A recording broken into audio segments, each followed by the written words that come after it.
Good evening, little masters, and welcome to episode 384 of the Prancing Pony podcast, where, well, my exercise is rather in thought than in the deeds of the body. But are you also into astronomy? Astrology, right? Maybe? No? Oh, don't let Christine Larson hear you say I'm kidding. that. I was totally kidding. Folks, pull up a bench in the common room and join us. I'm Sara Brown, the Shieldmaiden of Rohan, and I'm here with the man of the West, who is all too often ready to mirth, Alan Sisto. Let that be the very last time that I am compared to Aldarion.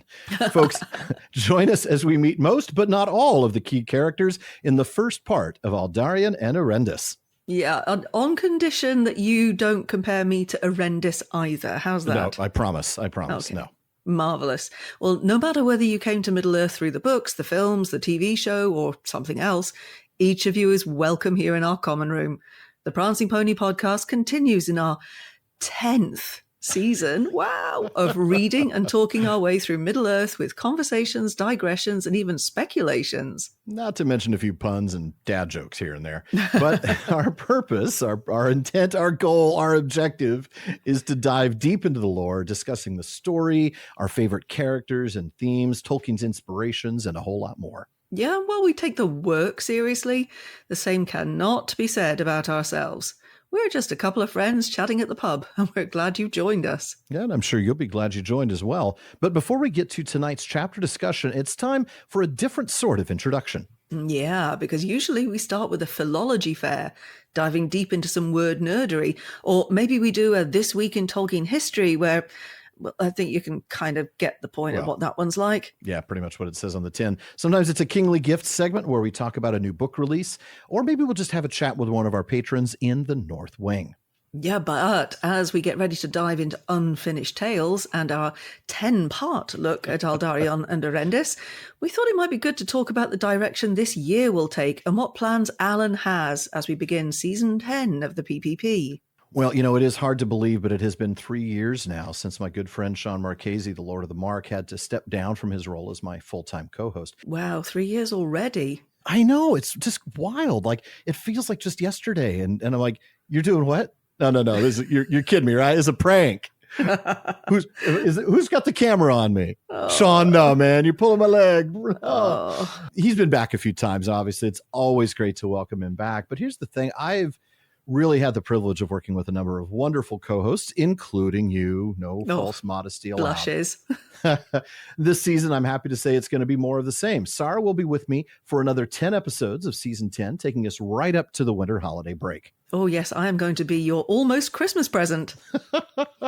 You want to look at it that way. And who else do you have planned to join you this year? Well, planned is the key word, of course, as these sorts of things can change. People's schedules sometimes go sideways, might have to improvise. But the plan for now is to roll with some of the same co-hosts who have had long runs with me over these last couple of seasons. We've really developed some rapport and banter with folks like you. And then James Tauber is going to come in, and then either the Nerd of the Rings or Don Marshall, depending on their schedules. And maybe Sean will make it back for a few episodes. Oh, well, that sounds like it'll be a fun season anyway. I hope so. Yeah. So the question everyone wants to know, what will the PPP be covering this season, Alan? Well, it's a fair question. I'm primarily covering Unfinished Tales in Season 10, just not including the parts that we covered last season as sidebars to the appendices, right? We already did a description of the island of Númenor back in episode 345 with Don Marshall. And then the Nerd of the Rings and I did a long run through the story of Círdan and Eorl, plus the battles of the Fords of Ice, and those ran from 354 all the way to 362. And then, of course, you and I last year spent a couple of episodes in the Quest of Erebor in 372 and 373. Those were fun. But, of course, I'm still not covering everything else because I'm not going to cover the great tales of the First Age in Unfinished Tales, right? That's of Tuorin is Coming to Gondolin and Narn y Hin Hurin, as I'll be covering all three of the great tales next year in Season 11. Yay! That's going to be so much fun. Oh, yeah. I'm not yet sure of the order, whether I'm going to go chronological or published or some combination thereof, but I do know that Matt's going to cover the Children of Hurin with me. James is going to work with me on the Fall of Gondolin. And Sara, you and I are going to be tackling Beren and Luthien. Yes, so excited. That's going to be so much fun. Yes. And by the way, folks, if you want a small scale preview of the story of Tuatha and Is Coming to Gondolin, be sure to check out First Age Fridays on today's Tolkien Times. Starting with week 82, I began an 18-part or so run through that story in little 8 to 10 minute chunks. So perfectly bite-sized stories of Tuatha. Okay, so obviously I'm really glad you could tell us what you're not covering. So can we rewind, maybe try this a little bit again? What will you be reading and discussing this season? Fair enough. All right, you and I are going to spend 10 or so episodes working our way through the story of Aldarion and Erendis, beginning today.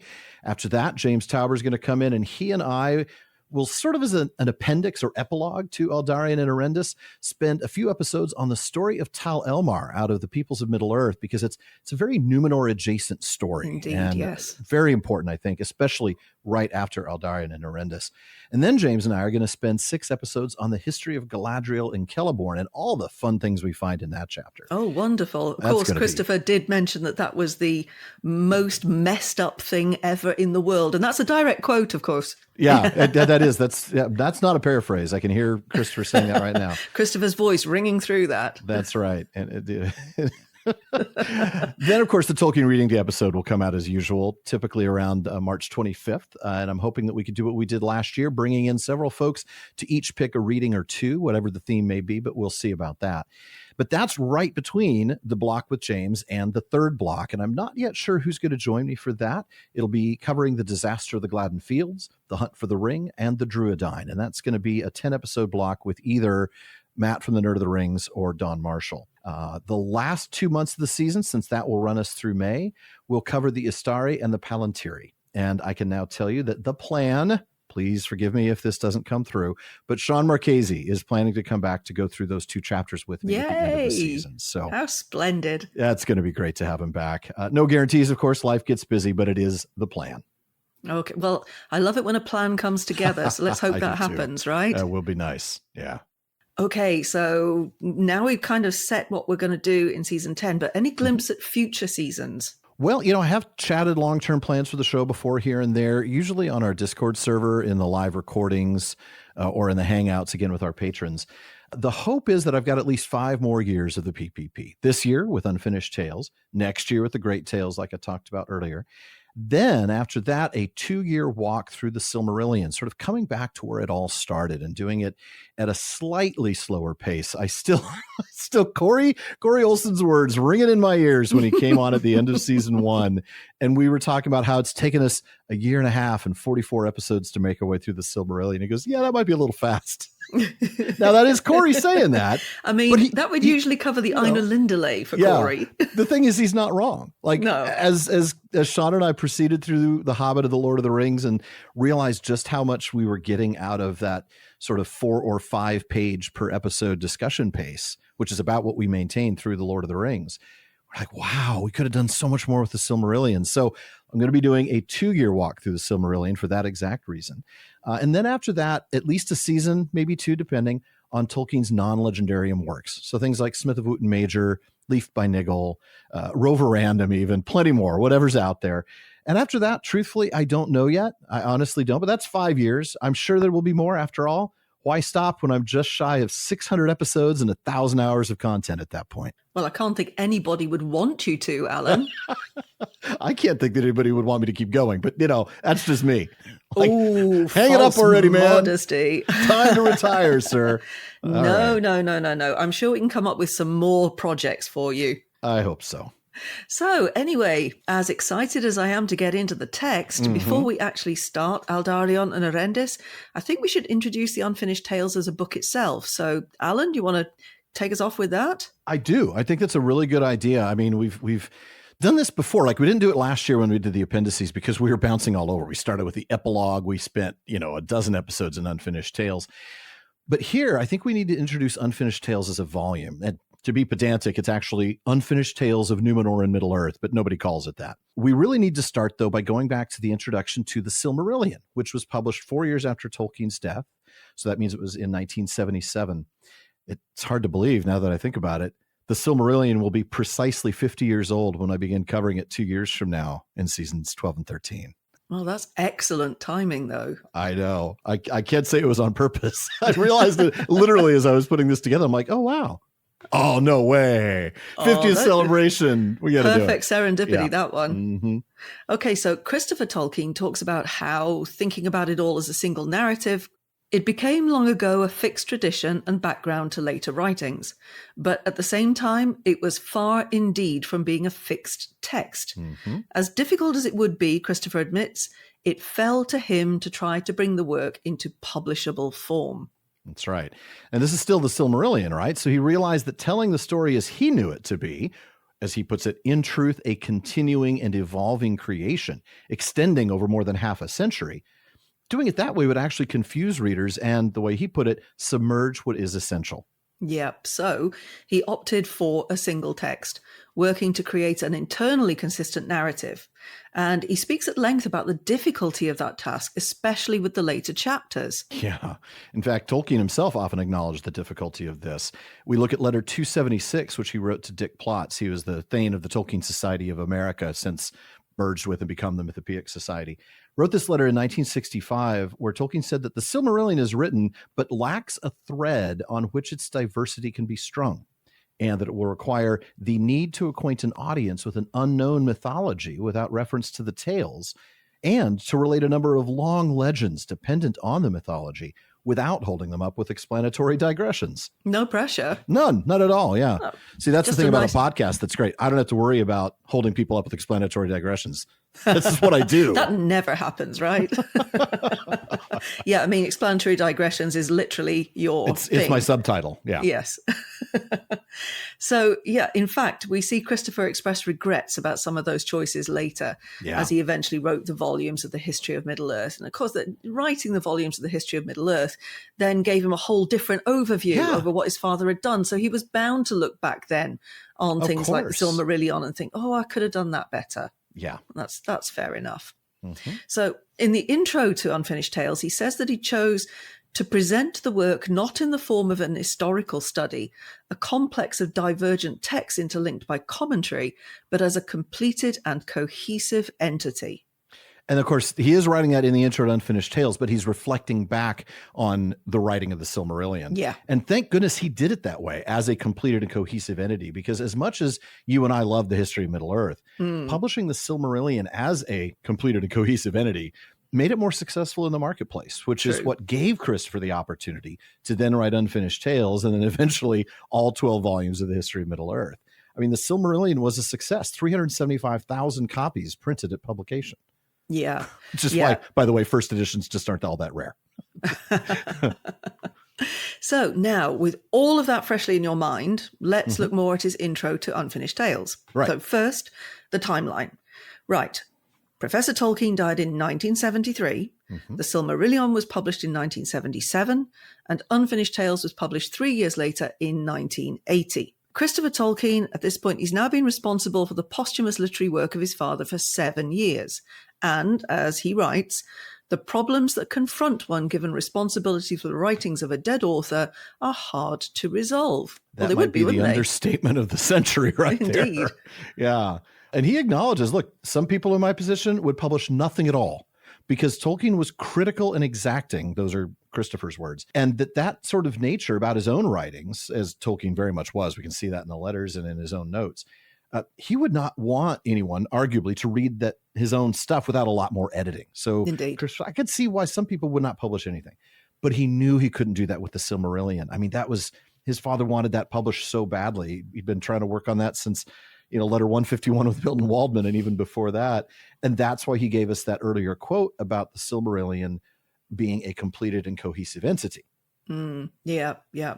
But Unfinished Tales stands in stark contrast to that. Yes, it does. As he points out in his own words here, the narratives in this book are indeed on an altogether different footing.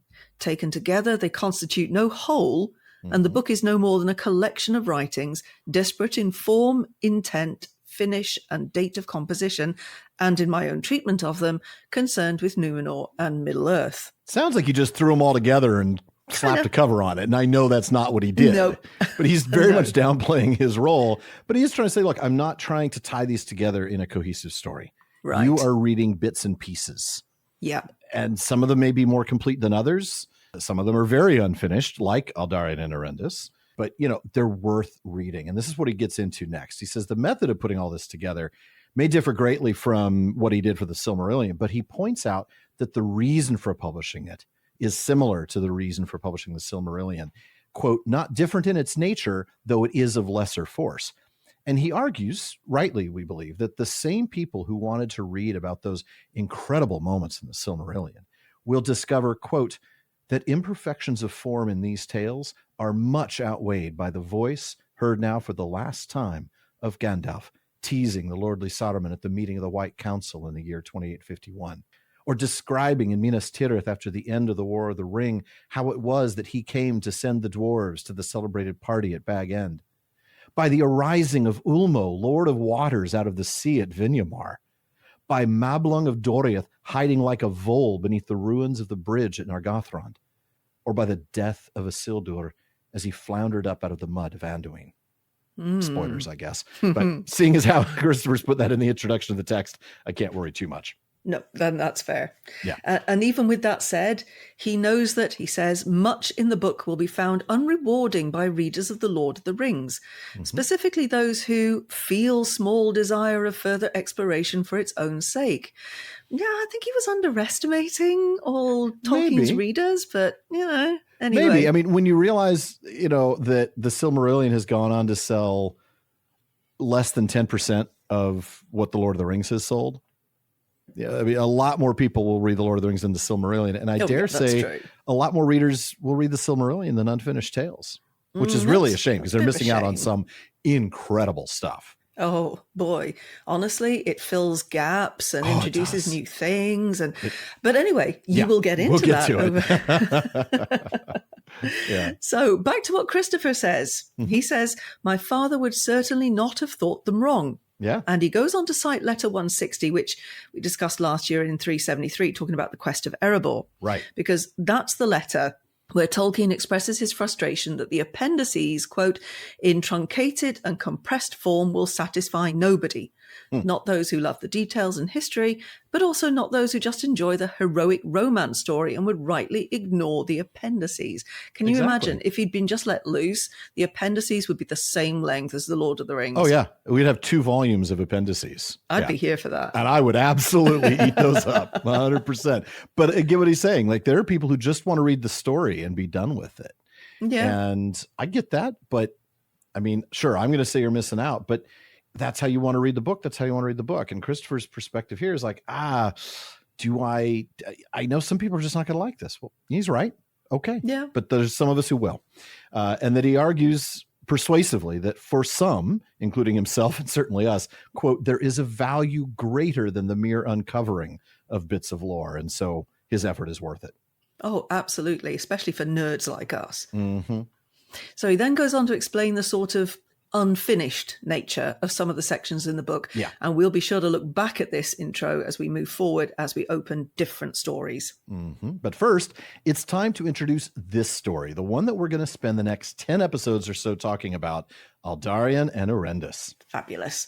But before we get to Christopher's discussion, we're going to start with Tolkien's own comments on it, also found in letter 276, the one to Dick Plotz that Alan referred to earlier. And there, Tolkien says that the Akallabeth has been fully written and that the rest of Númenorian history, quote, is only in annal form, except for one long Númenorian tale, The Mariner's Wife, now nearly complete, concerning the story of Aldarion, the 6th king, and his tragic relations with his father and his wife.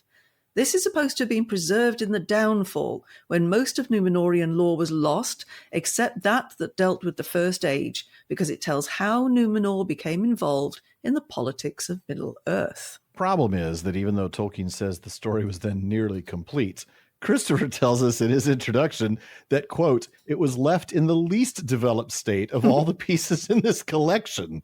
In fact, he says it required so much of his own editorial intervention that he actually doubted whether or not he should include it.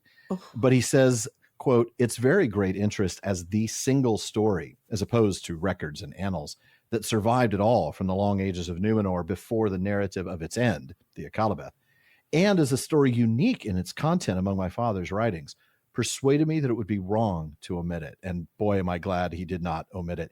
Talk about a story unique in its content. Yes. This deep character study is so different from anything else he's written. It really is. And yeah, like you, I would be so sad.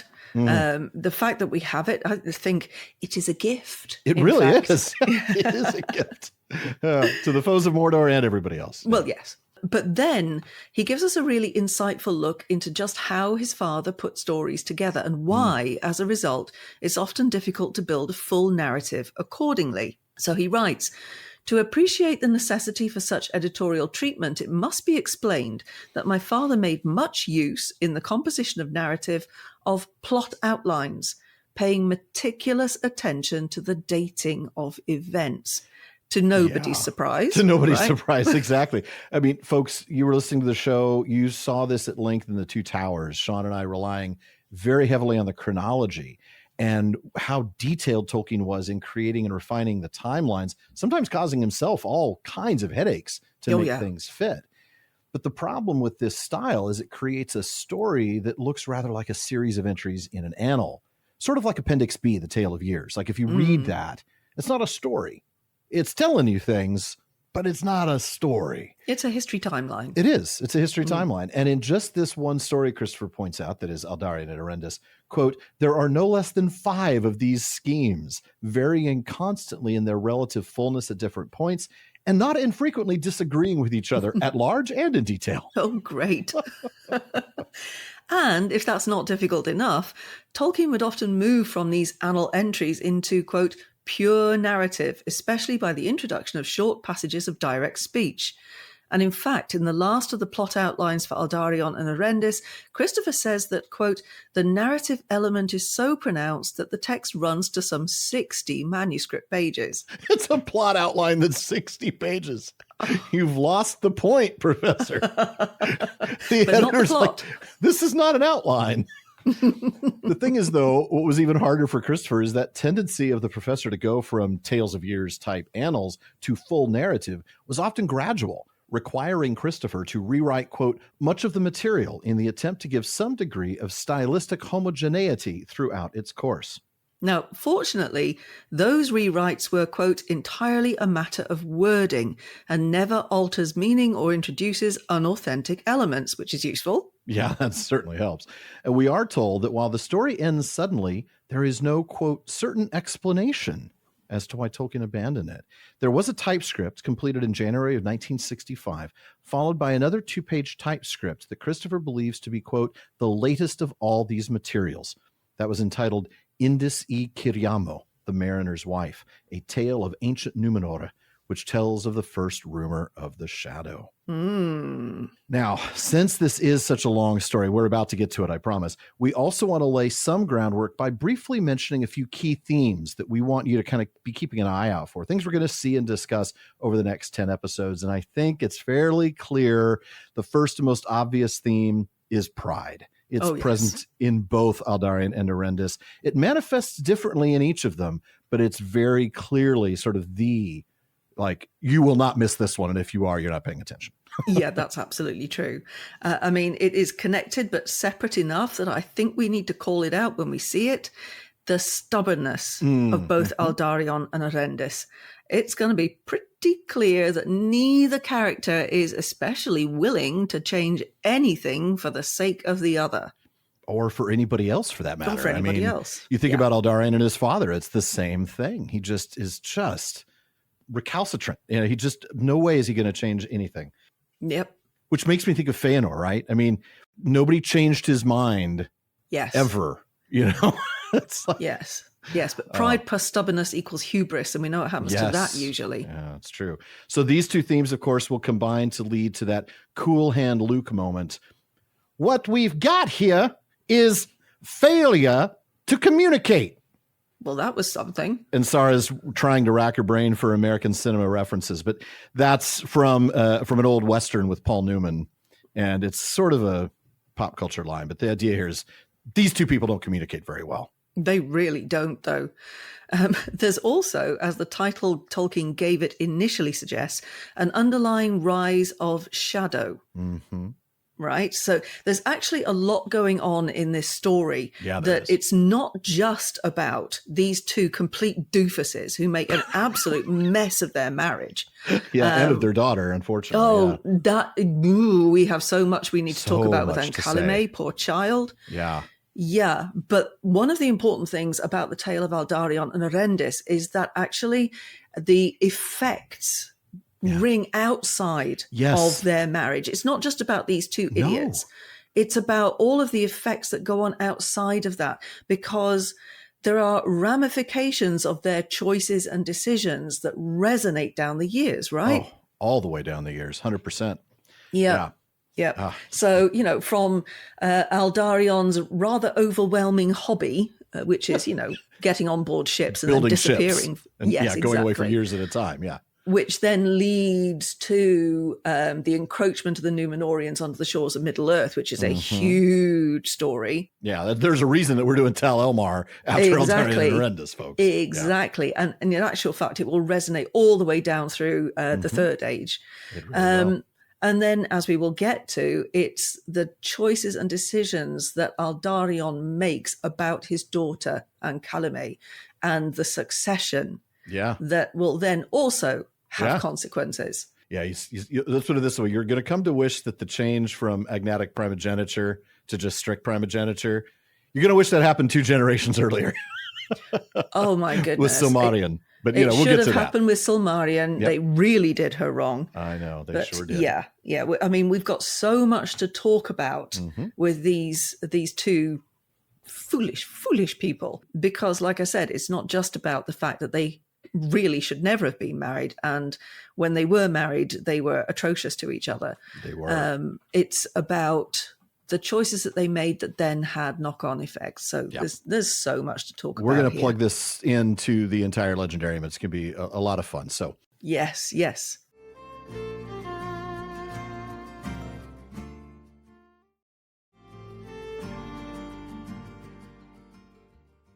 Now, in just a minute, we'll meet Aldarion. But before we do, I want to take a minute to thank the amazing community that has grown up around this show. After all, there is a lot more talk going on at the Prancing Pony podcast than just us. There is, because the PPP really does have a warm and welcoming listener community. If you've got questions or you just want to talk about how much you love Middle-earth, be sure to check out our common room on Facebook and across all social media. On Facebook, just look for the Prancing Pony podcast. And there's a page, but you're going to want to join the group for that great fan community. Indeed, you will. On every social media platform other than Facebook, we're just at Prancing Pony Pod. And you can find our subreddit at r/Prancing Pony Pod. And be sure to check out my daily show, Today's Tolkien Times, over on YouTube or on your favorite podcast app. Get your daily Middle-earth fix with everything from Middle-earth Map Mondays to First Stage Fridays. Be sure to watch or listen at youtube.com/@PrancingPonyPod. Sara, would you do the honors and start us off with Aldarion and Erendis? Ooh, I am so excited about this. Okay, so Meneldur was the son of Tar Elendil, the 4th king of Númenor. He was the king's 3rd child, for he had 2 sisters named Silmarillion and Isilme.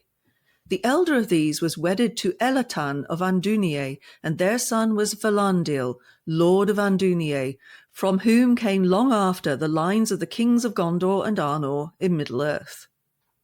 Meneldur was a man of gentle mood, without pride, whose exercise was rather in thought than in deeds of the body.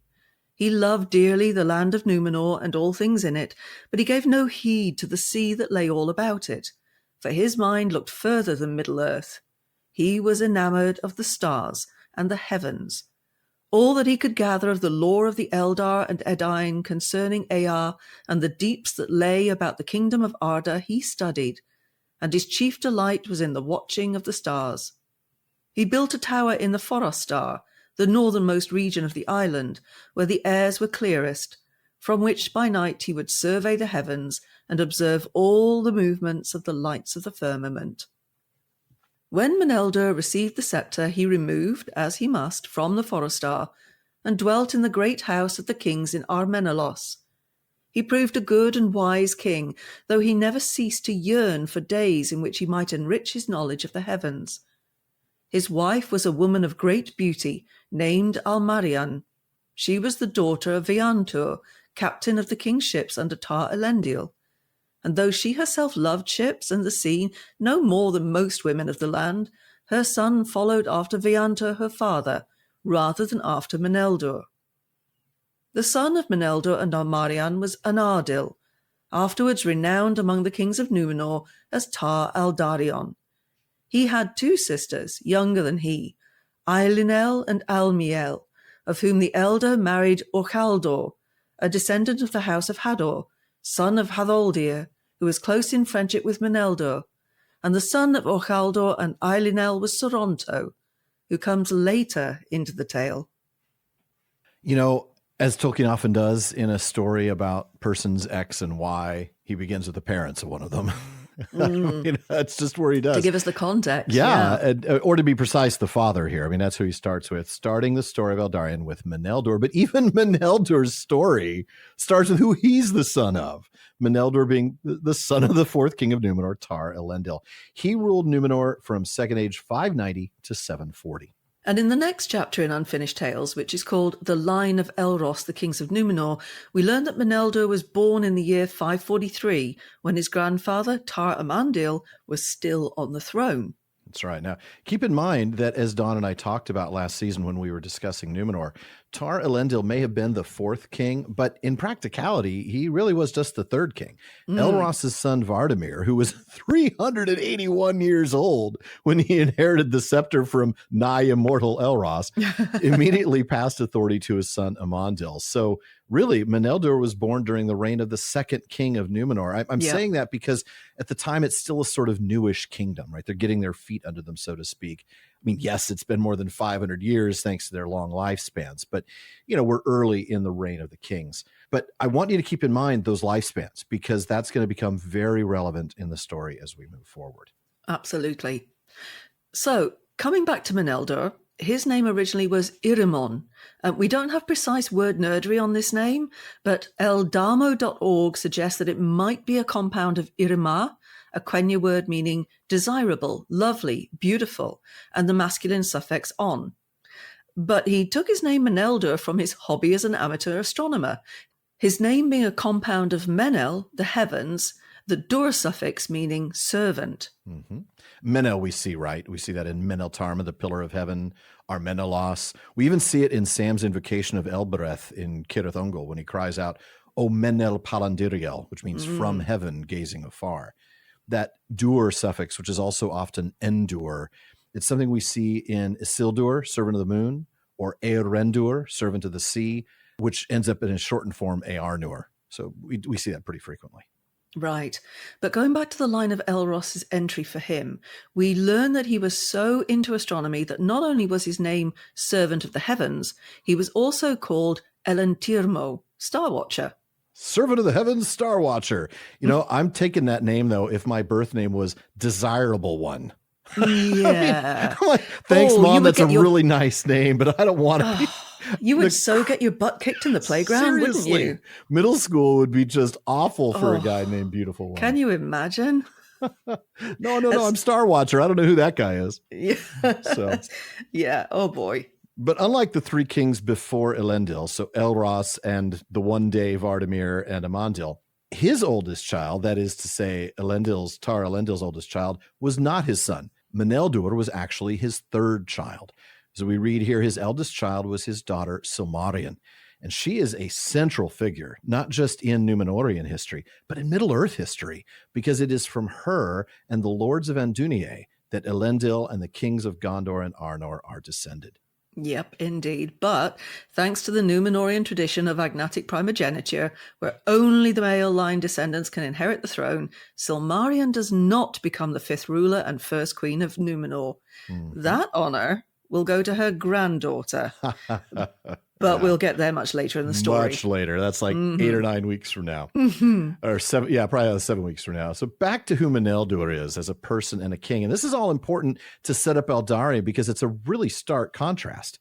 Meneldur is described as a man of gentle mood and, very importantly, without pride. And if we look at his additional descriptions in the Line of Elros chapter, he's also there described as wise, but gentle and patient.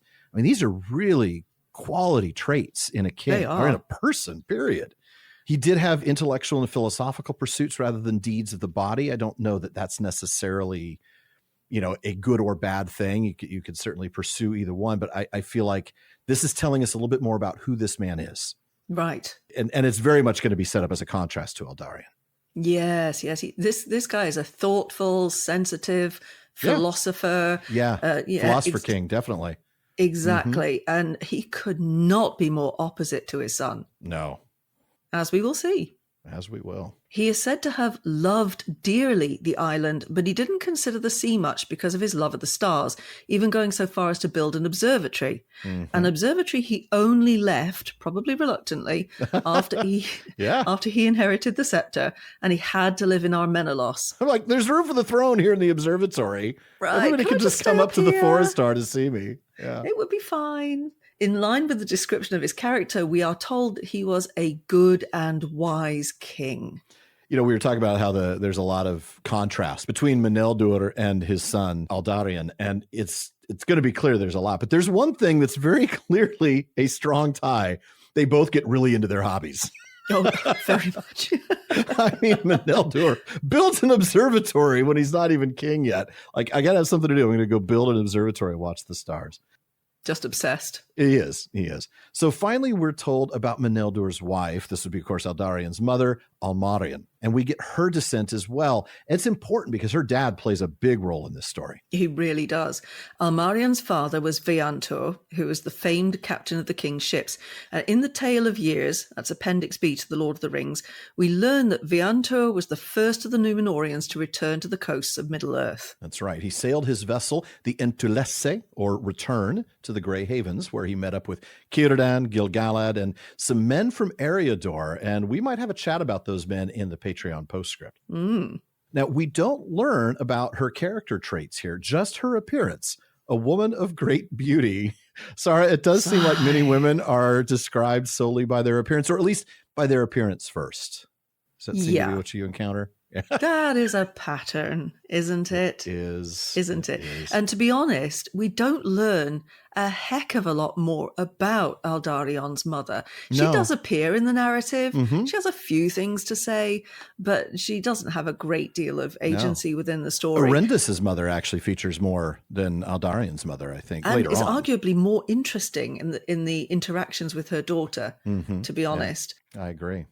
Yeah, there is this tendency to talk about the beauty of the women as being most important rather than their deeds. With the men, it's more likely to be their deeds and who they are and all that kind of thing. What kind of a leader they are, what their character is. I wonder how much of that, again, I'm not offering excuses for Tolkien, but I'm wondering how much of that is an echo of the sort of medieval style of writing that he's echoing here. I mean, he's very much modeling his style after those sorts of tales, which of course would have done that, would have focused on the beauty of the queen and the beauty of the fair maiden and all of this. I'm, again, not trying to justify it necessarily, but explain how much of that is simply just because of the style of story he's trying to tell here. Yeah, that's true. And I will forgive him in many occasions because he does, when he lingers on the beauty of the women. Let's talk about Luthien, for example, and Galadriel, and even Éowyn.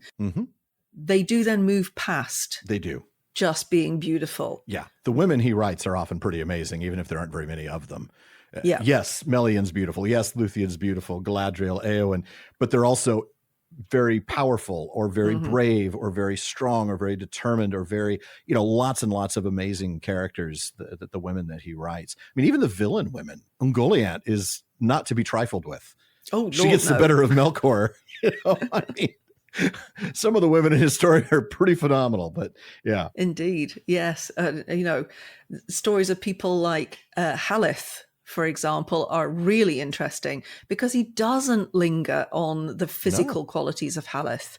It's all about what she does. No, I don't think we get much about Haleth's appearance at all. It's all about her strength and bravery and leadership. Indeed. And then we can contrast against someone like Queen Beruthiel. The crazy cat lady queen. Yeah. I have a sneaking soft spot for Queen Baruthiel, you know. I thought you might. You might. Yeah. Well, yeah. Well, I don't know when we'll actually get to cover her at length. She's an interesting character for sure. She really is, actually. Yeah. I think there's things to talk about with her, for sure. So back to the text. We also get a bit here about how most of the women of Númenor don't particularly love the sea. And Aldarion's mother is no different. And this is going to be important a repeated later theme. on. Yeah. Yes. Yeah. Let's put it this way. Erendis is very much like her in this regard.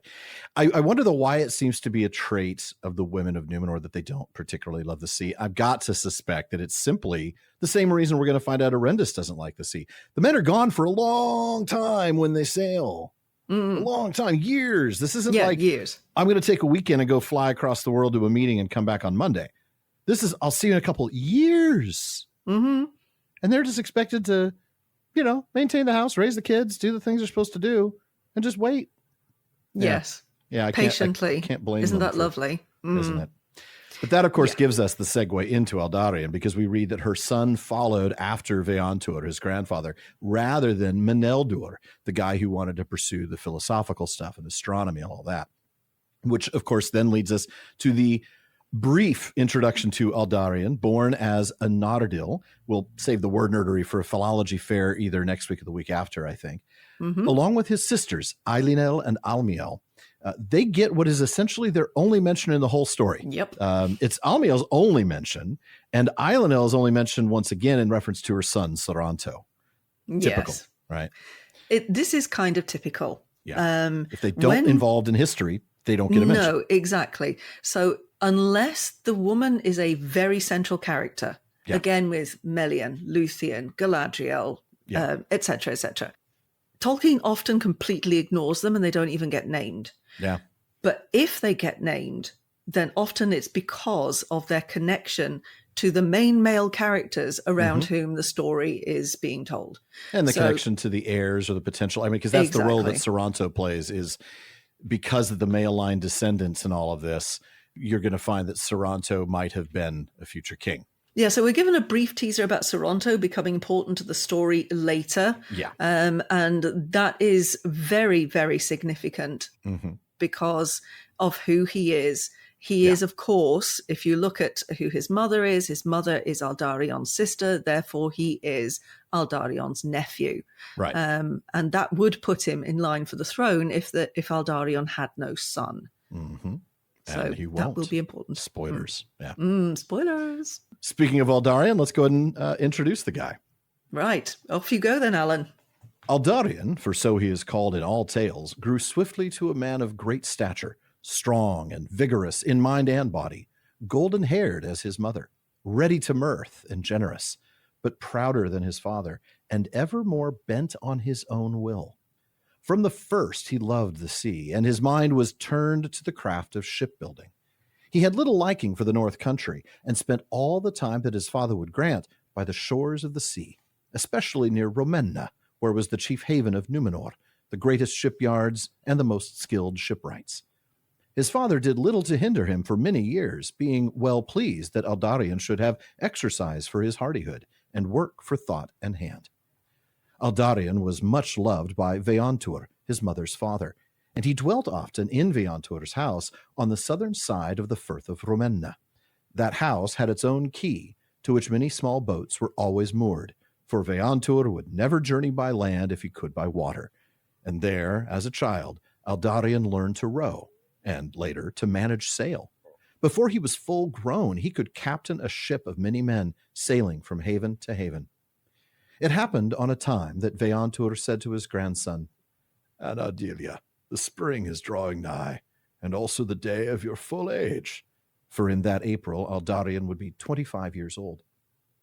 "I have in mind a way to mark it fittingly. My own years are far greater, and I do not think that I shall often again have the heart to leave my fair house and the blessed shores of Númenor. But once more, at least, I would ride the great sea and face the north wind and the east. This year you shall come with me, and we will go to Mithlond and see the tall blue mountains of Middle-earth and the green land of the Eldar at their feet. Good welcome you will find from Círdan the shipwright, and from King Gil-galad. Speak of this to your father. And so it begins, huh? What an adventure, huh? I mean, I gotta say, that sounds awesome. I get to go meet the king and Círdan. I get to see these new lands. Yeah. Well, you could totally understand why he's not going to turn that down. No, with Grandpa? I mean, this guy's awesome. Extended holiday with Grandpa. Sounds great. Seriously, yeah. Yeah. But there's a few little red flags waving merrily in the breeze. Just a little bit. Yeah, there are. Yeah. Because now we properly meet Aldarion. So we get a physical description first. Great stature, strong and vigorous. He's got blonde hair like his mum. Interesting that we get Meneldur's personality first. In fact, I don't think we get a physical description at all. We don't know if he's tall or short. We don't know if he's, we only know he doesn't have a beard because he's from the line of Elros. But other than that, we know nothing except most likely from this description of he's got blonde hair like his mom that he does not have blonde hair. Yeah. That's about all we know. That's about it. But we do get a glimpse also at Aldarion's personality. Just he's ready to mirth. I mean, this is a guy who puts love to laugh in his dating profile. Folks, I'm just going to ask somebody to do this because, sorry, you and I are both too old and too married to be on these apps. Absolutely. But get on an app, folks, and instead of putting love to laugh, just say you're ready to mirth and let us know how that works out. That's what I want to know. All right. But he's, basically this guy's, he's a class clown. I mean, he's ready to laugh all the time. He's in a good mood. He's jovial, I guess would be a better way to put it. He's generous as well, which is good. But we get the little red flag you mentioned. He's prouder than his dad. Now, I have to say that doesn't say a whole lot on its own because his dad was described as having no pride at all. So it's a pretty low bar. So is this like level 1 or 2 pride, or is this like level 9 or 10 pride? Like, we don't know yet. We just know that he's prouder than his dad. And here comes that stubbornness, bent on his own will. Yes. So we're starting to see already the hints of the things that will cause him trouble. Yeah. Got to be honest, when we think of a young princeling who says he's bent on his own will, it just sounds like a spoiled child to me. Yeah, that actually bothers me more than the pride. It bothers me more than, because I mean, ready to mirth is great. Generous is great. I want those things in a king. I want this to be a guy that, is ready to laugh with his people and have joy and happiness and to be generous. Those are great traits. A little bit of pride isn't a bad thing on its own, but bent on his own will is already a little bit of a problem when you're 25. Yes. Yeah, I would say so. So apart from all of that, we learn that from early on, he loved the sea and was focused on building ships. Building ships. Yeah. And I think that's really important that you note that, folks, because it's not just that he loves the sea. I'm thinking of like Legolas loves the sea, right? He's enamored of the sea as well, but he doesn't think, how do I conquer it? And I think that's the thing, is Aldarion is already thinking in that sort of conquering mindset. How do I overcome the challenges of the sea? How do I get out there and how do I build a boat that can do more, go farther? And so he's already thinking that way. And that's just his mindset going forward. Again, on its own, not a problem. The fact, it's like, I like cars. I want to figure out how to build a car that's faster. But this is on its own, it's okay. But boy, it could be leading to problems. And folks, it will lead to problems. It will lead to problems. And as you said, one personality trait, possibly not an issue. But when they start to, kind of pile one on top of the other. Yeah. They become defining, and that's what we'll see with him. Absolutely. So this whole being focused on building ships and loving the sea, this also translates into wanting to spend time near the shore rather than the mountainous northern region where Meneldur was until he took the throne. Yeah. So he has zero interest in Daddy's Tower for a start. Of course. Yeah. He just wants to be by the sea all the time. And for timeline purposes, Aldarion was born in Second Age 700, and he would be 40 when his father took the scepter, which is actually, it's relatively young still. Yeah.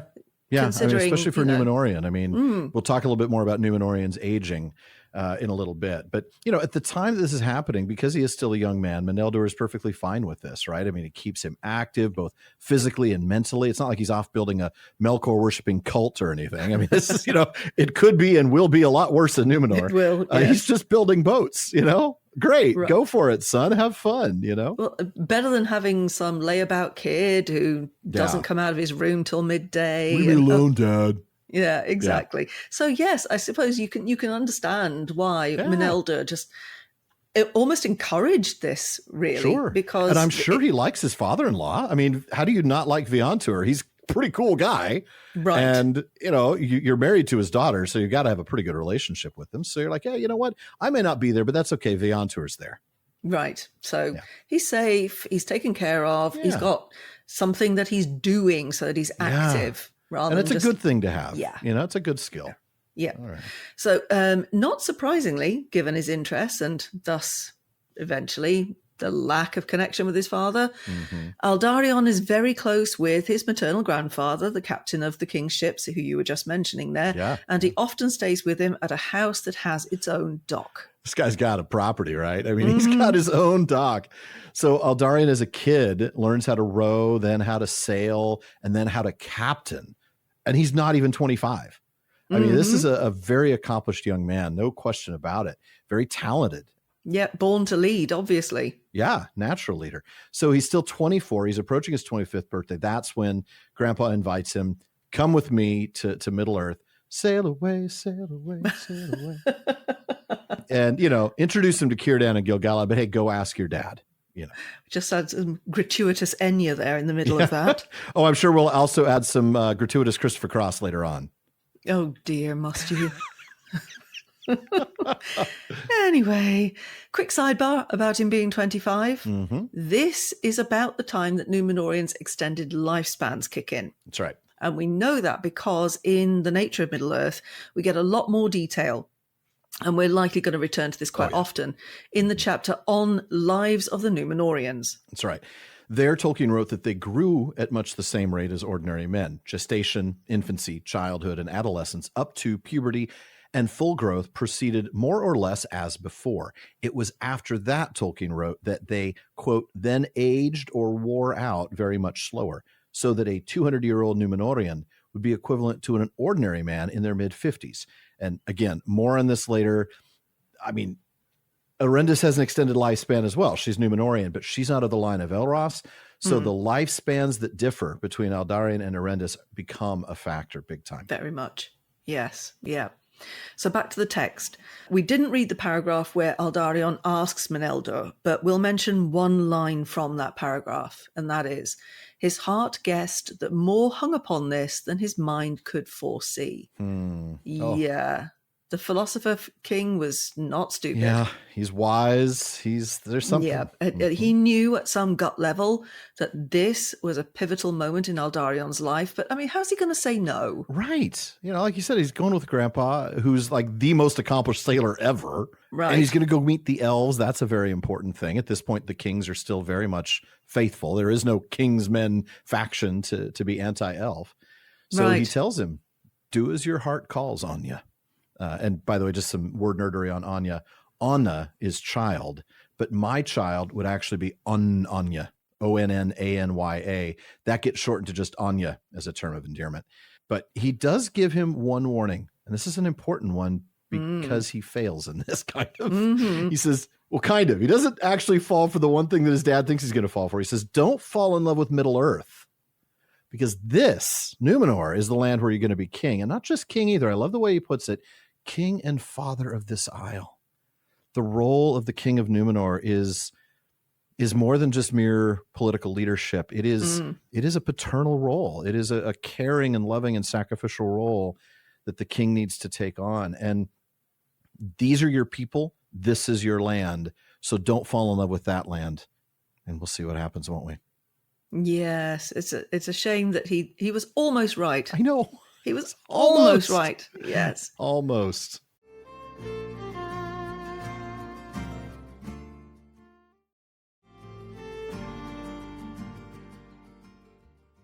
We told you about the amazing PPP community after our earlier break. If you are a part of that community and you want to enjoy something even more special, come join the Fellowship of the Podcast on Patreon. You get to be in the best Discord community around, one that includes host hangouts and even live episode recordings. That's right. And your support there is what enables me to work full time doing all of these shows, the Prancing Pony podcast, Today's Tolkien Times, the Rings of Power wrap up, and my streaming show, the PPP Plays. And when you join, you also get episode postscripts, ad-free episodes, free merch, and more. Yep, and you can join these Questions After Nightfall episodes, or even appear as a guest in the North Wing. Go to patreon.com/prancingponypod to show your support and join the Fellowship of the Podcast. And don't forget to rate and review on Apple Podcasts and Spotify, and please recommend us to your friends. And did you know you can do that now directly on Spotify? You can literally just share the show with your friends on Spotify. Sara, let's go ahead and take a look at what happens on that journey. Was this an all-inclusive cruise? Was there a casino on board? Did he get to? Oh, yeah. Yeah, I'm sure there was. Yeah, with entertainments. Yeah. Every night. And the buffet. Laying out on the chaise lounge. Yeah. I mean, he is the prince. Cocktails. All right. Let's Sounds find okay. out. Somehow, I think this ship was a little rougher than that. I think it probably was. Okay, so here we go. It is said that Aldarion himself wrote records of all his journeys to Middle-earth, and they were long preserved in Romenna, though all were afterwards lost. Of his first journey, little is known, save that he made the friendship of Círdan and Gil-galad, and journeyed far in Lindon and the west of Eriador, and marvelled at all that he saw. He did not return for more than 2 years, and Meneldur was in great disquiet.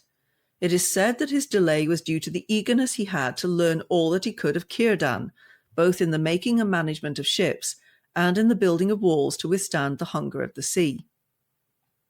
There was joy in Romenna and Armenelos when men saw the great ship Númenor, which signifies west wings, coming up from the sea, her golden sails reddened in the sunset. The summer was nearly over, and the Eruhantale was nigh. It seemed to Meneldur, when he welcomed his son in the house of Vëantur, that he had grown in stature, and his eyes were brighter, but they looked far away. What did you see, Anya, in your far journeys that now lives most in memory? But Aldarion, looking east towards the night, was silent. At last he answered, but softly, as one that speaks to himself. The fair people of the elves, the green shores, the mountains wreathed in cloud, the regions of mist and shadow beyond guess? I do not know. He ceased, and Meneldur knew that he had not spoken his full mind, for Aldarion had become enamoured of the great sea, and of a ship riding there alone without sight of land, borne by the winds with foam at its throat to coasts and havens unguessed. And that love and desire never left him until his life's end. Boy, that last sentence carries a lot of weight. Oh boy, is that going to resonate through this tale. Mm-hmm. So we passed on reading the first paragraph because, again, we can't read everything, but that tells us when Vëantur and Aldarion left on their journey. It was the spring of 725 of the Second Age. And it's also there where we see Aldarion described as the son of the king's heir and not the king's heir himself. And that's because, like we talked about earlier, Taurelendil has not yet resigned the scepter. He won't do so for another 15 years. So Meneldur is not the king. Meneldur is the king's heir. Yeah. All right. Yep. Now, we picked up with the bit about record keeping, that Aldarion himself is said to have written reports about all of his trips. Mm-hmm. Now, unfortunately, though they were kept in Romenna, they would have been lost in the downfall of Númenor. Yeah, along with everything else, all the maps, all the records, everything. But that leads me to wonder, what about this record? Who is the scribe or historian relating this story of Aldarion and Erendis, and when was it written? Yeah, I think an equally interesting question is why? Why this one? Yeah. Yeah. Why would you make note? Why is this the story that you're going to keep? Because there are so many stories you could talk about. You could write a story about the kings that rejected the last of the elves, going, guys, you really don't want to do this. No, you really, really don't want to do this. You don't understand. Which one of us should be jealous of the other, right? That whole series of ambassadorial visits from the elves trying to salvage the Númenorians would have made for a great story and a really good cautionary tale. Like, why do we have this story? Right. I think there's some reasons, but it's one, because it's an unfinished story, we don't have that information. We don't know what is the context of this story, who's the writer, who's the intended audience, and when was it written. Though we will later, I think, get a clue about sort of like the latest it could have been written. but that's for later. Yeah. Yep, absolutely. We get a few details about this first journey because a few details are all that there are.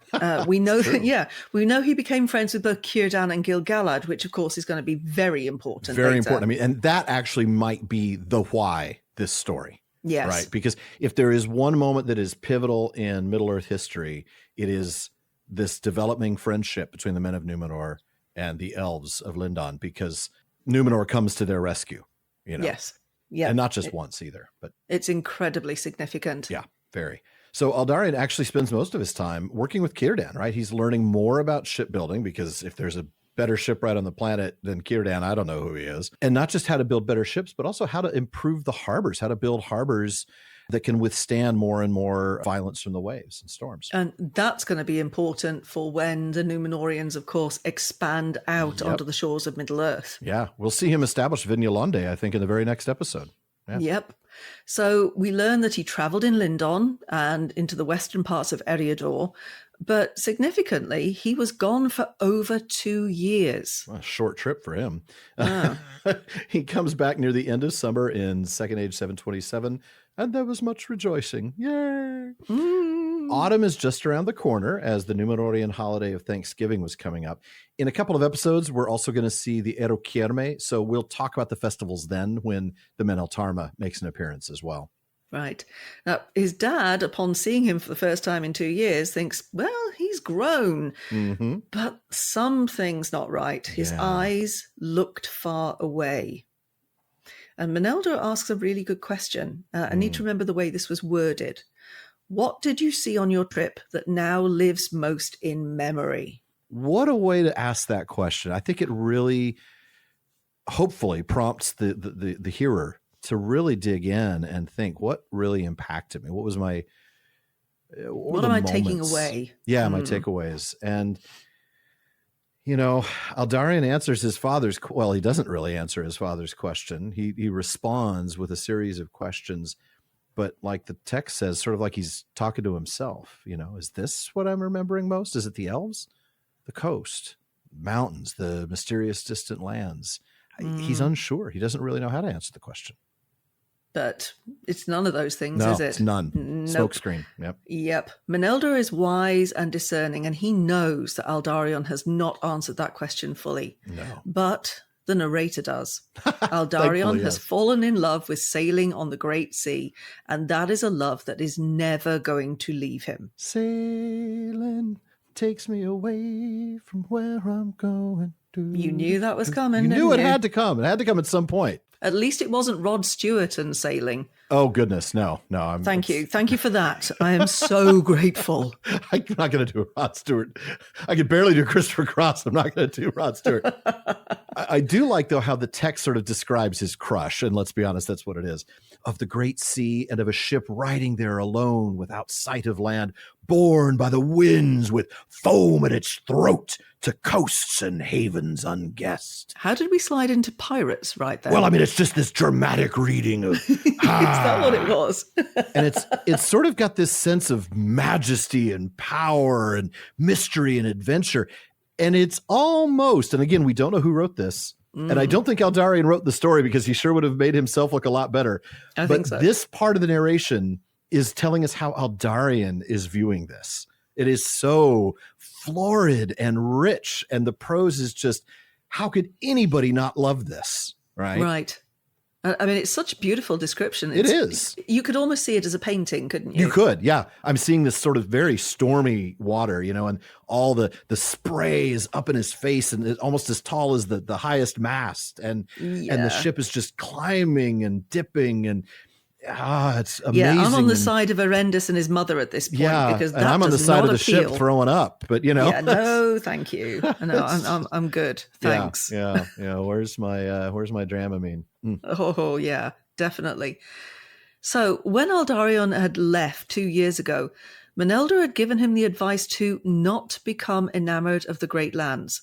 And, he didn't. Yeah, fair enough. Yeah. But instead, he had become enamored of the great sea and of sailing. Yeah. Please don't sing again. We're good. I'm not going to sing. No, we're good. All right. You got at least like a 10-minute buffer before I do it again. It's got a long cool down. Yeah. It's no accident, though, that the phrase become enamored Yes. is used identically in both places. Excellent catch. Do not become enamored of the great lands. And then he had become enamored of the great sea. And that's where we come back to the whole reason why Meneldur said that. It was because this is the place that you have to be king and father of. This is the place you need to become enamored of. Because that's what Meneldur is, right? It is said that he loves this island. He loves this place. He loves these people. And you got to be king. You've got to love this place. And you've got to love these people.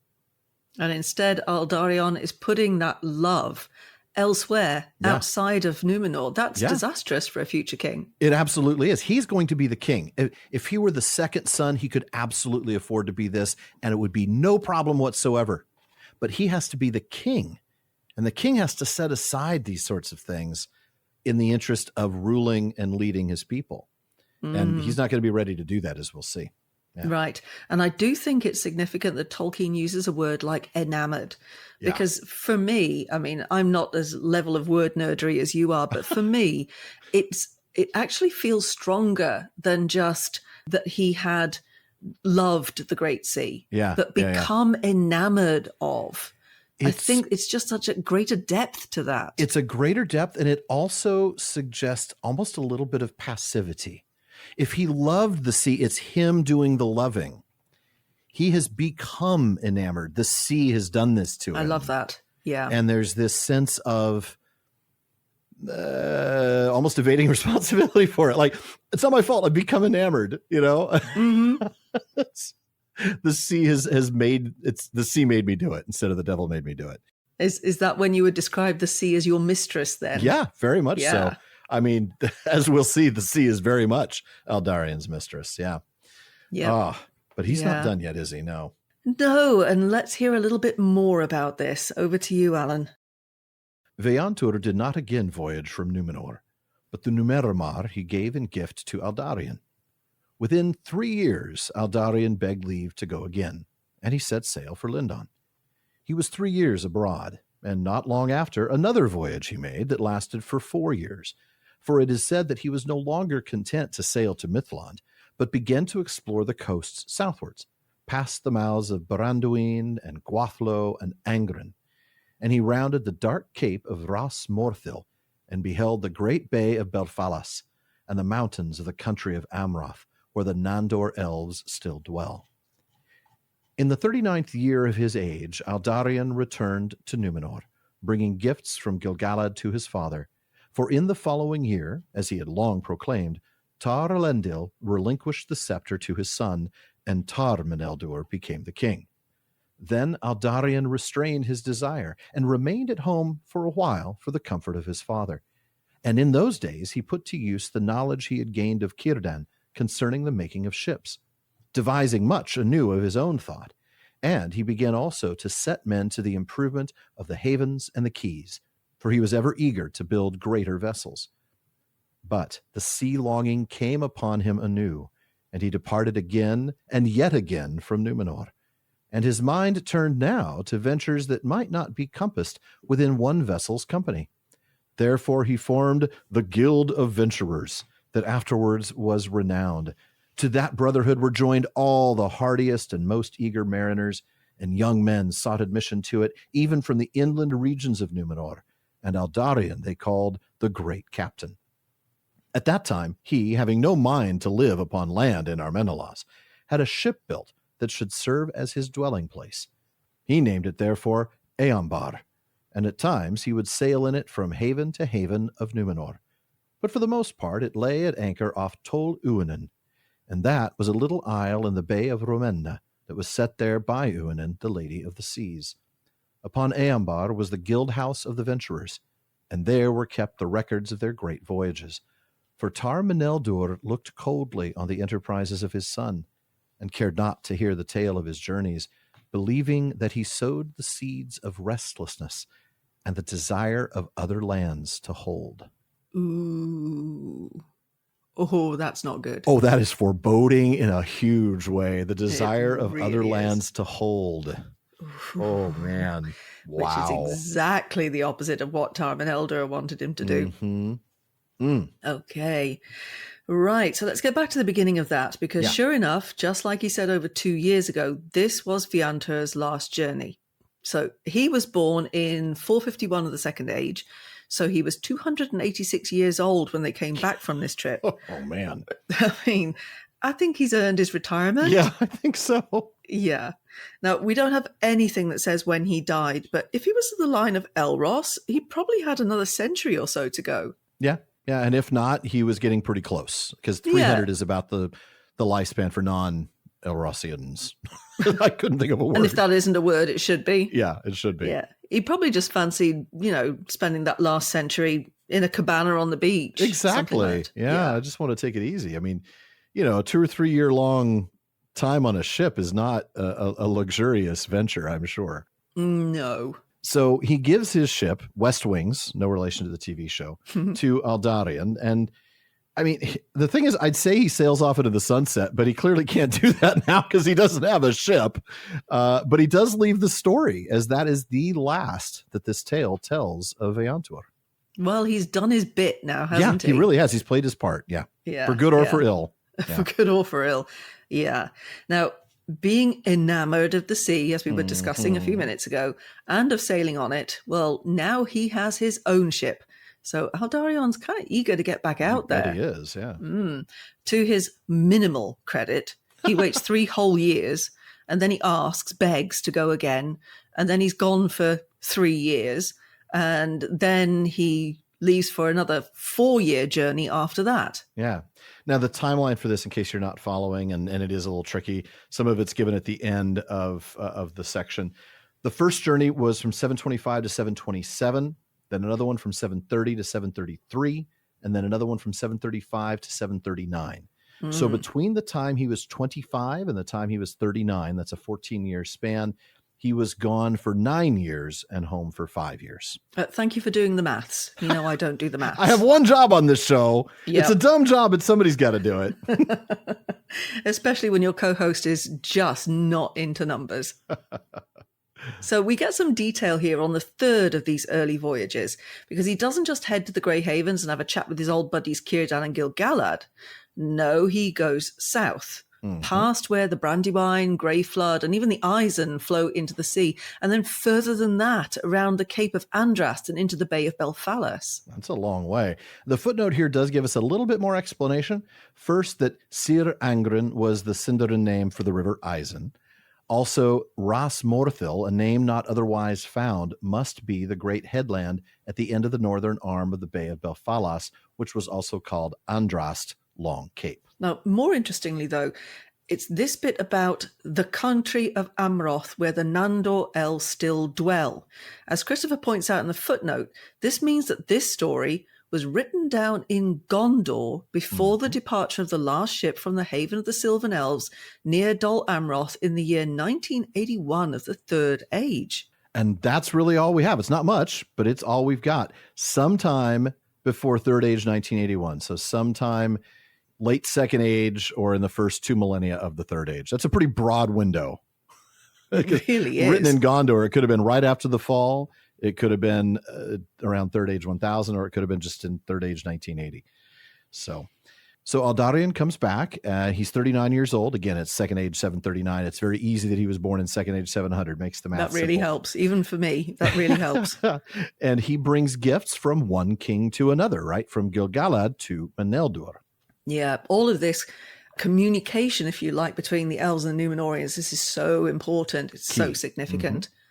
Now, in a move that had been announced previously, Tar Elendil follows tradition and he surrenders the scepter to Tar Meneldur. And Aldarion knows he'll be better off if he stays put for a while. I mean, he's already annoyed Daddy enough, I think. Yeah, been gone for 14, out of the last 14 years, he's been gone for 9 of them. Yeah. Yeah, that's really pushing your luck, I think. But he still gets to work on his plans. He's building ships and he's improving the infrastructure, the harbors and the docks. That's right. And, I want to point this out. There are going to be times, a lot of them, where we're very hard on Aldarion. And it already sounds like we've been pretty hard on him so far. But there are also some amazing things he's done, right? Building the harbors, getting the infrastructure up to speed. We'll see that he does later on begin this sort of forestation, project where he, replants. Eventually he abandons that. But there is a time where he actually does really do the right thing and work hard and in trying to, but there's always those little nagging red flags. So yes. We don't want to, this isn't the anti-Aldarion show. The only reason you might think that is because we haven't met Erendis yet. yeah. Then it's going to go. It's going to go 50, both ways, 50. folks. I promise you Yes. that. So if you're sitting there thinking this is like some sort of, I don't know, Aldarion bashing, trust me, it will become Erendis bashing soon enough. But Aldarion right now, he does do some good things, and Erendis does some good things. This is the thing. This is the most human story that Tolkien writes in his whole legendarium. These are fully three-dimensional characters with so much good and so much you just want to throttle them. Right. I mean, you can't actually, or I can't actually anyway, mustn't speak for everybody. Well, true. I can't point my finger at one or the other and say, you are the one to blame. No. Because there's so many things that are both right and wrong about both of them. Yeah. It's just that when they come together, it's an absolute mess. Yeah. I mean, it really is hard to pin the blame. You can't. It's difficult. I shouldn't say nobody can, because there's going to be people who will. Oh, yeah, absolutely. And we'll probably return to this right at the end, won't we? And talk about that and try and weigh up. There's plenty of times where it's one, plenty of times where it's the other, plenty of times where it's both, and a few times where it's really neither. Yeah. And you just circumstantial and this is just too bad that it happened this way. But anyway, we'll get to all that. I just wanted to make sure, because we have been kind of hard on Aldarion, pointing out his red flags, which is perfectly fair, because here's another of those red flags. After he's improving the infrastructure and he's, home for 3 years, we're told the sea longing came upon him anew. And it's sort of like we talked about earlier with the become enamored. This is an interesting way to make him the passive victim of a thing rather than the active participant. But it also is genuinely reflective of the truth. I mean, you think the elves, it happens to the elves that way. It's just boom, they hear the sea, they hear the gulls, and whack. Now they're magically sucked into this love of the sea.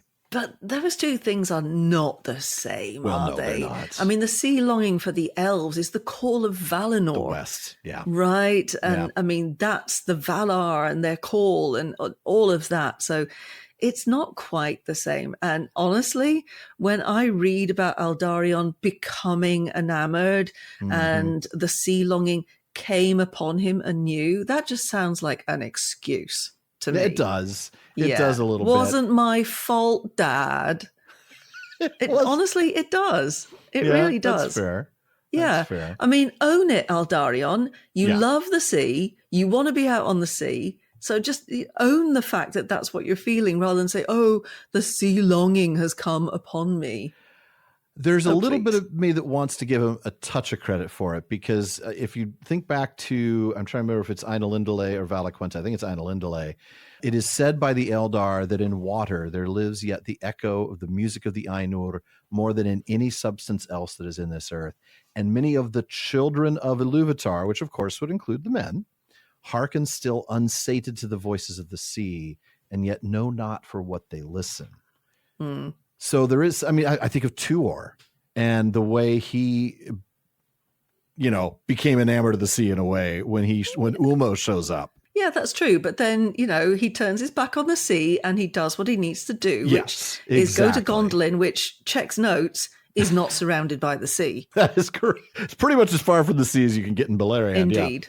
Yeah, that is fair. Yeah, so the sea longing came upon him anew. Yeah, definitely. So I'm out. And the text here just says, he departed again and yet again. I mean, we don't get more specifics. No. But the only thing that's clear is that these journeys took place between Second Age 750, when he founded the guild, per the notes at the end of the story, and before Second Age 800, which we'll see next episode, is when his father commanded him to remain in Númenor. Like, enough, son. It's been 50 years. And at this point, he's a full-grown man. Remember, he was born in Second Age 700. So he founds the guild. He's already 50. So sometime between his 50th and his 100th birthday is when he's making these 2 more journeys. So we're up to 5 or 6 journeys at this point. And speaking of the guild, one ship clearly isn't enough for Aldarion. He forms this Guild of Venturers, which I love the name. It sounds like a group of people sitting around the table playing D&D. I would absolutely join that group. We're forming the Guild of Venturers. I'm in. But, now he's got an armada, right? A full fleet of ships to sail with. And Not surprisingly, like attracts like, so the guild brings people like Aldarion, the hardiest and most eager mariners. These are all guys who want to get away from Númenor for one reason or another. They all look up to Aldarion, oh, captain, my captain. Oh, captain, my captain. The great exactly. captain, yes.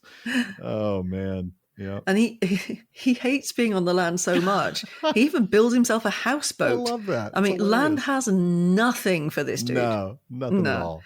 So he calls this houseboat Eambar. And there's a bit more word nerdery for you because that means sea dwelling. And that's made up of Ear, meaning sea, as in Erendil, sea friend, and Mbar, meaning home. Yeah. And boy, do we see that a lot because that Mbar thing is everywhere. Now, he keeps it at anchor near Tol Uinen. And I do love that they have an island named after Uinen. I mean, maybe because she put it there. Maybe she named it. But still. For those who don't know, Uinen is a Maya. She is the wife of another Maya by the name of Osse. They are both under Ulmo's authority. Well, in theory. In theory, yeah. they're pretty uncontrollable, especially Osse. And the footnote to this particular bit actually tells us the Númenorians lived long in Uinen's protection and held her in reverence equal to the Valar. And again, a lot of that's because she restrains Osse's wildness. Mm. Not only did he live on this boat, he also worked there too. The guild HQ was on Eambar, and there's an interesting bit in the footnote about these records kept there. At some point, maybe under Meneldur, maybe not, this guild house was, according to Christopher, confiscated by the kings and removed to the western haven of Andunier. All its records perished, i.e. in the downfall, including all the accurate charts of Númenor, but it is not said when this confiscation of Eambar took place. There you go. But now we get a brief glimpse of where things are headed with Aldarion and his father, Meneldur. The dad looked coldly on his son's actions. No longer wanted to hear about his trips. And I just feel like that's a sad commentary when you compare it to that earlier moment that we took a second to talk about. What did you see, Anya, in your far journeys that now lives most in memory? Oh, dear. I think asking that question now would just break Meneldur's heart. Yes. Yeah. He doesn't want to hear it, not because he doesn't care about his son, but because he cares about his people and his kingdom. And that's what his job is to do. Right. Yeah. And you can see the rift is really growing between the two of them. It really is. And we see this become an estrangement in the very first line of next week's reading. Indeed, we do. Barlaman looked coldly on the enterprises of Bob and Nob and cared not to hear the tale of their side hustles, believing they sowed the seeds of restlessness and the desire of other inns to work for. Okay, that's enough of that. That is enough. Sara, what has Barlaman brought for us today?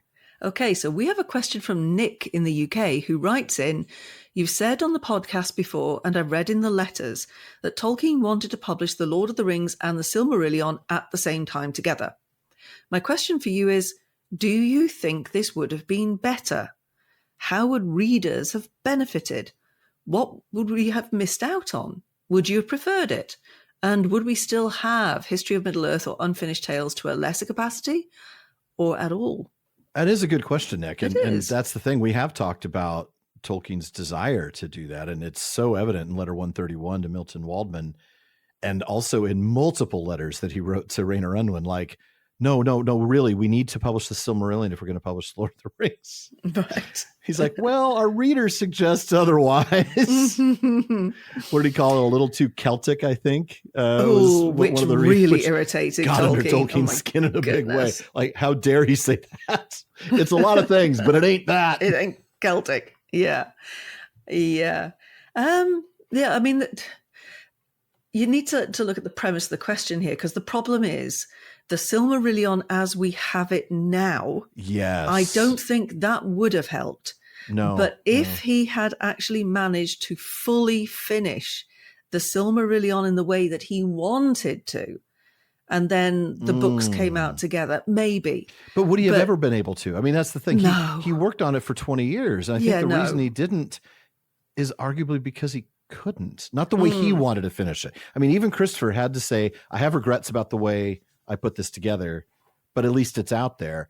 I don't know that Tolkien would have ever, mostly because, and we've talked about this before, there are questions that he was wrestling with that he just could never find a satisfactory answer. Right. He'd already laid out this idea that the orcs were in origin twisted elves, but then he came to this conclusion, like, it can't be that, because then I got to deal with this question of serial longevity and the halls of Mandos and elf spirits. And okay, so maybe they're men, but now I've got to deal with, can we have irredeemable creatures in a world that I want to fit into my theological framework? I mean, we've talked before about how he doesn't pitch us that theological framework all the time, but he himself wanted the world to be consistent with somebody who believed in the Holy Trinity, as he said in one of his letters. Like, that's right. For him, he needed his world to be not incompatible with his own beliefs. Fair. Okay. You want your world to be that way. Well, guess what? You've got a problem with the origin of orcs, and you're never going to solve that. And you're also, in the meantime, still also trying to figure out the whole moon and sun thing. Which and whether the Earth was round at the last beginning week at or the not. Questions After Nightfall. Yeah, indeed. There's so many things that he couldn't do. So you're right. I think part of the answer is that this was just never going to happen anyway. That's the thing. Not under Tolkien's own watch, because he's so exacting and wanted it to be completely right. Yeah, and frankly, like I said, if it was the Silmarillion as we have it published, I don't think actually it would have helped. No, because if anybody started on the Silmarillion, I think it would actually have put a lot of people off from even beginning the Lord of the Rings. Think about how many people have read the Lord of the Rings who then bounce off the Silmarillion. I mean, it's one of the whole reasons we started this podcast with the Silmarillion, was because we knew there were so many people who'd watched the Jackson films, read the books as a result, and then were like, I'm going to read the Silmarillion. No, I'm not going to read the Silmarillion. And I get it. But wow. Yes. Yeah, do I think it would have been better? Maybe for a very small number of us. I think it would have been worse for the vast majority. In general, it would have been worse. Yeah, because I think it would have done harm to the potential sales of the book. Yes. And I think then that would lead to no way a publisher wants to take the risk on Unfinished Tales or History of Middle-earth. But also, I think it might have affected the entirety of the legacy. Yes. In that if it affects the sale of the book, then we don't actually have that huge circle of people who become enamored of Middle-earth. Do you like what I did there? I do. But it's true, isn't it? It is. It becomes a slightly cultish following in America. It does, as Tolkien himself laments in his letters, the deplorable cultists. But who called him at 3 a.m. because they had no concept of time zones. But the whole point is that the Lord of the Rings has actually been the reason why there are so many millions of people who are enamored of Tolkien's world. And it's why fantasy as a genre has succeeded in so many ways. Heck, it's why Dungeons and Dragons exist. Right. So it could have actually damaged all of that. Yeah, it really could have. I feel like in a way, the way it came out without that was better for the legendarium as a whole, even if I, as a reader, would have loved, especially if I was a reader in 1956. If I've long used this example. If I'm a young man in 1956 and no, I was not born in, I'm that old, folks. I am not that old. And kudos to those of you who are, by the way. I just know that people give me grief. So if I was a first generation reader, I get to that moment of Theoden charging on the Pelennor fields, and he's said to be like Orome in his wrath at the War of the Valar when the world was young. Can you imagine being able to then read about that moment and about Orome and about the wrath of the Valar? I would have loved that in 1956. Yeah. To think that you'd have to wait 21 years to learn who Orome is. Yeah. And to learn about that war, that would stink. That would be awful to have to wait 21 years. But I think as a whole, the vast majority of readers would have been so thrown off by the presence of the Silmarillion material and its relation to the Lord of the Rings. Yeah. Unless Tolkien was able to tie it together really neatly. But then again, we get into the question of how does he do that? And does he do that well enough to his satisfaction? Well, he had 25 years and he couldn't get it done. And he didn't do it. No. Yeah. Exactly. And it took Christopher, another 4 years to do it. And even then he was not entirely satisfied with his efforts. Had to write 12 volumes of History of Middle-earth as penance for not getting the Silmarillion right. Well, that's it. So, I mean, my TLDR answer to Nick is, no, terrible idea. actually. I think you're right. I'm okay with the way things went on. I know that Tolkien was incredibly personally disappointed that he never got the Silmarillion published. But speaking from my perfectly selfish point of view, I'm okay with it. Yeah. I don't think we get the rest of everything. I think at that point it becomes almost a failed author, because it doesn't succeed pop culturally, doesn't become the massive hit that it is, which then leads the publishers to say no to future projects. And that leads to hate, and hate leads to the dark side. And yeah. I mean, can you imagine? That's the parallel world to us where that happened. Oh my goodness, where there's no unfinished tales. And there's no history of Middle-earth. No, and probably no fantasy genre because... Or certainly a much weakened fantasy genre, yeah. Yes. No D&D. Somebody else takes the lead there, yeah. Oh, boy. No, I don't want to think about that world. All right. No, I'm okay with what we have. We're good. We're good. Mm-hmm. Folks, thank you for joining us for another episode of the Prancing Pony Podcast. Please come back next week when we finally meet Erendis. Right, but please just don't leave her alone for 15 years or anything because she really doesn't react well to that. You might not do that right away.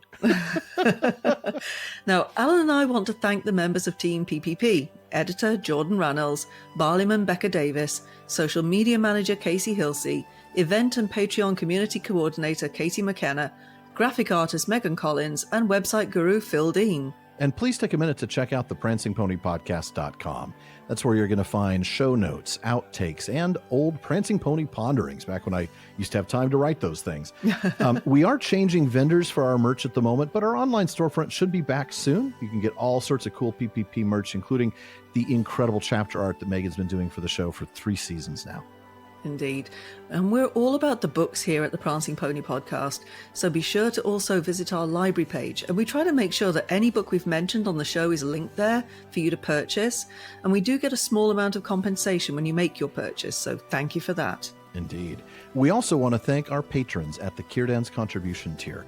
I'll start with Demay in Alaska, Chad in Texas, Lance in New Jersey, Joseph in Michigan, Kathy from North Carolina, Brian in the UK, Jerry from Washington, Erwin from the Netherlands, Ben in Minnesota, Anthony in Texas, Zaksu in Illinois, Joshua in Massachusetts, Lucy in Texas, Erica in Texas, Vivian in California, and James in Massachusetts. And there's also Anne in Kentucky, Sean in New Jersey, Mason in California, Maureen from Massachusetts, Olivia in London, Robert in Arizona, Nick in Wisconsin, Lewis in South Carolina, Thomas in Germany, Craig in California, Kevin in Massachusetts, Bruce in California, Joe in Maryland, Scott in California, Jeffrey in Michigan, and Paul in Colorado. Thank you all so very much for your support. Indeed. Thank you.